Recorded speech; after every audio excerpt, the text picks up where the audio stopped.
మీ అందరికీ దేవుడి దగ్గర పూజ కోసం పెట్టే మందార పుష్పాలు చూడటానికి అంత ఆకర్షణీయంగా ఉంటాయి. కానీ మీ జుట్టు సౌందర్యానికి, జుట్టు ఊడకుండా కాస్త బాగా రావటానికి మందార పూలు బాగా ఉపయోగపడతాయని ఏనాటి నుంచో మన అమ్మమ్మల దగ్గర నుంచి చెప్పిన వాస్తవం. ఆ మందార పువ్వులు తెచ్చి గ్రైండ్ చేసి అందులో కొబ్బరి నూనె కలిపి ఈ రెండిటి మిశ్రమాన్ని తలకు పట్టించి 20 నిమిషాలు 25 నిమిషాల సేపట్లా ఉంచి చక్కగా తలస్నానం చేయండి.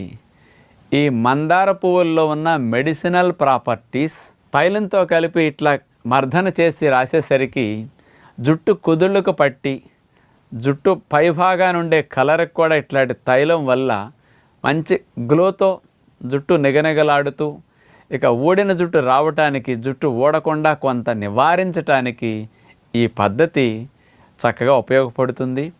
అంటే పూర్వం రోజు